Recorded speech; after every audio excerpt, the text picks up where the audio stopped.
बोलो सतगुरुदेव की जय। बंदी छोड़ कबीर परमेश्वर जी की जय। बंदी छोड़ गरीबदास जी महाराज जी की जय। स्वामी रामदेवानंद जी गुरु महाराज जी की जय।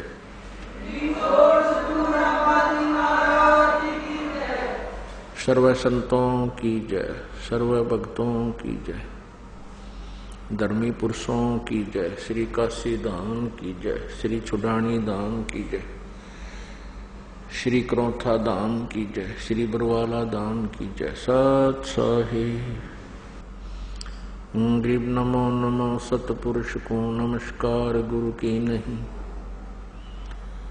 सुर नर मुनि जन साधुआ संतों सर्वस्ती नहीं। सतगुरु साहेब संत सब डंडो तुम प्रणाम। आगे पीछे मज हुए तिनको जहाँ कुर्बान। नराकार निर्विषम काल जाल वैभंजनम निर्लेपम निज निर्गुणम अकल अनुबेशम धुनम सोहम सुरति समाप्तम सकल समाना निर्तल। उज्ज्वल हिरंबर हरदमम बेपरवा अथाह वार पार निमज्जतम। गरीब जो सुमरै सिद्ध होई गणनायक गणता ना करो अनुग्रह सोई पारस पद परवाना। आदि गणेश मनाऊं गणनायक देवन देवा। चरण कमल लो लाऊं आदंत करूं सेवा। परम शक्ति संगीतम रिद्धि जिदाता सोई अवगत गुण अतीतम। सत्य पुरुष निर्मोही जगदम्बा जगदीशम। मंगल रूप मुरारी तन मन अर्पों शीशम। भक्ति मुक्ति भंडारी सुर नर मुनि जन ध्यावे। ब्रह्मा विष्णु महेशा शेष शेष मुख गावे। पूज्य आदि गणेश इंद्र कुबेर सरीखा। वरुण धर्म राय झावे। समर्थ जीवन जी का मन इच्छा फल पावे। 33 कोटि आधारा दावे शेष 88। उतरे भव जल पारा कट है यम की फांसी। 33 कोटि आधारा दावे शेष 88। उतरे भव जल पारा कट है यम की फांसी। कर जोरूं विनती करूं धरूं चरण पर शीश। गुरु जी राम देवानंद जी महाराज ने दियो नाम बख्शीश। कोटि कोटि सिजदा करूं कोटि कोटि प्रणाम। चरण कमल में राखियो मैं बांधी जाम गुलाम। कुत्ता हूँ गुरुदेव का रामपाल दास का नाम। गले प्रेम की जेवड़ी जाखें चोवा जाऊं मैं। तो करो तो बावड़ू दूर दूर करो तो जाऊं। ज्यों राखो त्यों ही रहूं जो देवो सुखो। जय इब के सतगुरु मिले सब दुख आँखों रोए। चरणों ऊपर शीश धरूं कहूँ जो करनी हो। कबीर गुरु जी मिलेंगे पूछेंगे कुशलात। आदि अंत की सब कहूँ अपने दिल की बात। गुरु जी तुम ना भूलियो चाहे लाख लोग मिल जाएं। हम जैसे तुमको बहुत हैं तुमसे हमको नहीं। तुमरे विसारे क्या बने मैं किसकी शरण में जाऊं।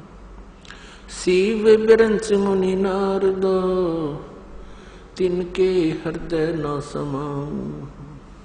अवगुण किए तो बहुत किए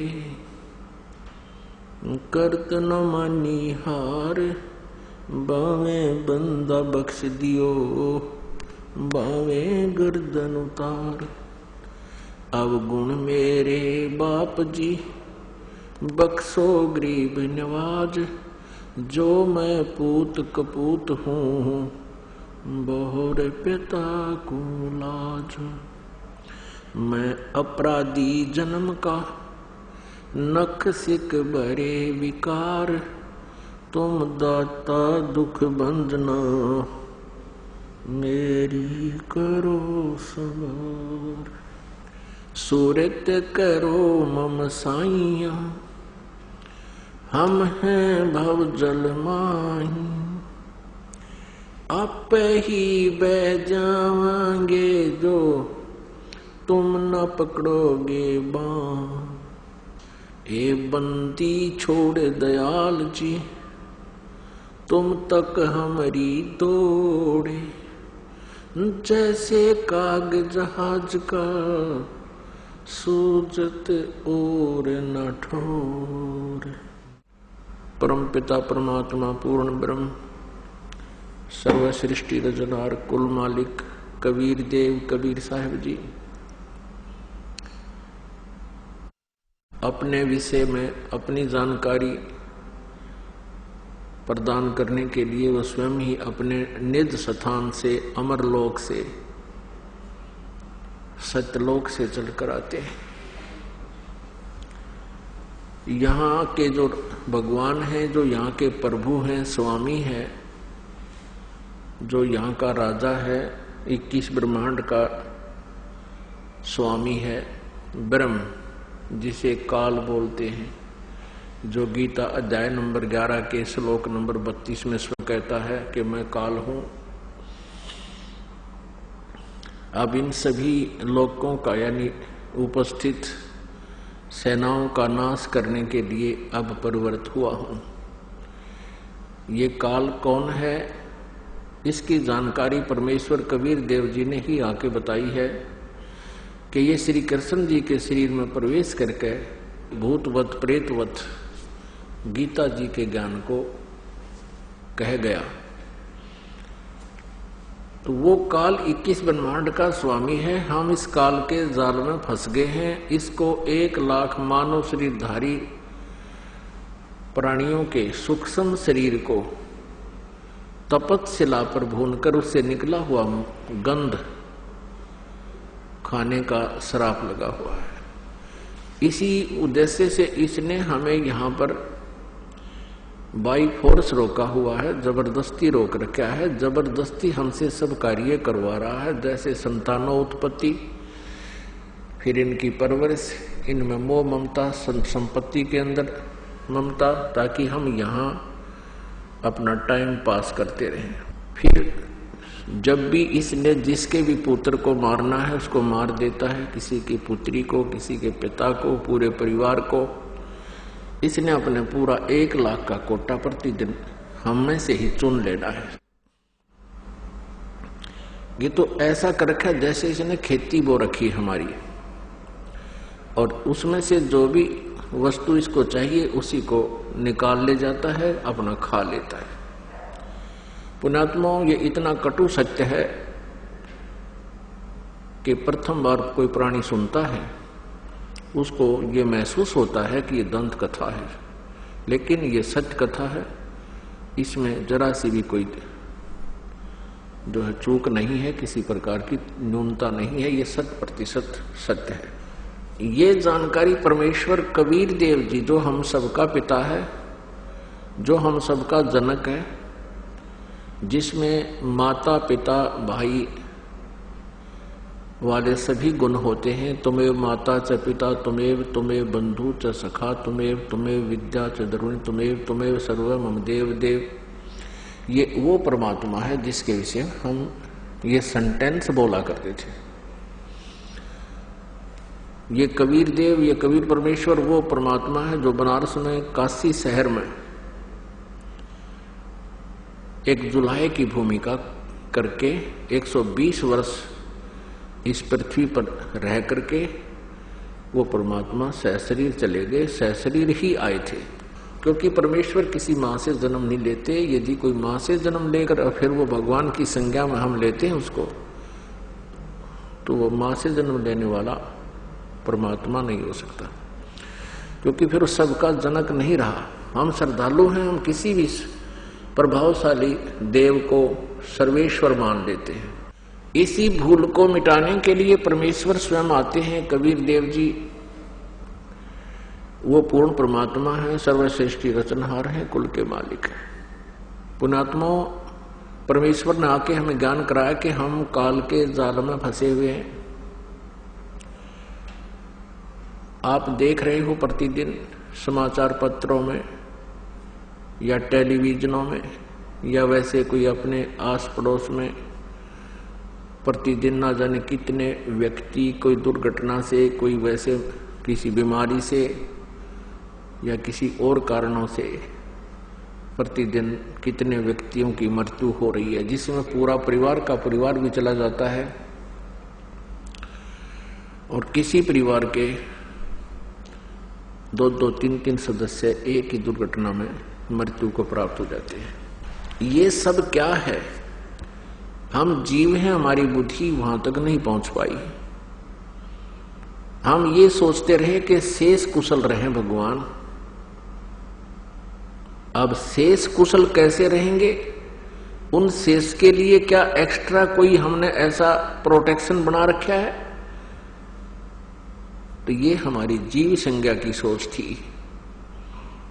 अब परमात्मा ने आके बताया है कि कबीर ये तन जाएगा, सके तो ठाहर ला, एक सेवा कर सतगुरु की और गोविंद के गुण गा। अब क्या बताया परमेश्वर कबीर जी ने कि वैसे तो इस शरीर तुम्हारा एक दिन ना एक दिन अंत होना ही है, लेकिन इसको एक्सटेंड किया जा सकता है। ये जो अकाल दुर्घटनाएं से मृत्यु होती है, अकाल मृत्यु, इनसे बचाया जा सकता है। क्योंकि जब तक हम पूर्ण परमात्मा, पूर्ण ब्रह्म, सत्य पुरुष कबीर देव जी की शरण नहीं आते हैं, तब तक हम अपना केवल प्रारब्ध ही प्राप्त करते हैं। उस प्रारब्ध में आपकी जिसमें जिन कारणों से भी मृत्यु होती है वो हो जाती है। उस दौरान जैसा भी आपने कोई पुण्य पाप किया वो आपका दोनों ही अकाउंट ओपन रहते हैं। आपके जो पाप हैं वो बैड अकाउंट में ऑटोमेटिकली डिपॉजिट होते रहते हैं और जो आप पुण्य करते हो वो ऑटोमेटिकली आपके गुड अकाउंट में जमा होते रहते हैं। अब पुण्य पाप का जो हिसाब किताब है, अकाउंट है, वो बहुत ही लंबा चौड़ा है। आप अच्छी सोच भी किसी के प्रति रखते हो वो भी आपके पुण्य में होती है। आप किसी के बारे में मलिन सोच भी रखते हो, किसी का बुरा करने की सोच भी लेते हो, तो भी आपके बैड अकाउंट में वो सोच का जितना भी आपको पाप लगना है वो ऑटोमेटिकली डिपॉजिट हो जाता है। आपने कहीं कोई पक्षियों को दाने डाल दिए, वो आपके गुड अकाउंट में। पक्षियों को दाने डालने के लिए जितने सफर में आपके पैरों के नीचे जीव मरे वो बैड अकाउंट में। आप कहीं तीर्थ पर गए हो, तीर्थ पर जाकर आपने दान कर दिया, भंडारे कर दिए, तीर्थ पर किए हुए पुण्य का जब गुड अकाउंट में, और तीर्थ तक जाने के जो पाप आपके पैरों के नीचे जितने भी प्राणी मरे, जीव जंतु मरे, वो आपके बैड अकाउंट में। इस प्रकार ये दोनों अकाउंट आपके बराबर चलते रहते हैं। और परमात्मा का विधान है कि जैसा कर्म जो कोई करता है उसको वैसा ही भोगना भी पड़ता है। अपने आत्माओं, जब हम पूर्ण परमात्मा सत्य पुरुष कबीर देव जी की शरण में और इस सत्य नाम का जाप करते हैं पूर्ण संत से प्राप्त करके, तो उस समय बैड अकाउंट बंद हो जाता है। वो कैसे हो जाता है? जैसे किसी ने लाइसेंस बनवा रखा, ड्राइविंग लाइसेंस, चालक प्रमाण पत्र, और वो सड़क से जा रहा है या कहीं भी रास्ते में जा रहा है, उससे कोई दुर्घटना हो जाती है, वो 90% बरी होता है, क्योंकि उसने जानबूझकर एक्सीडेंट नहीं किया।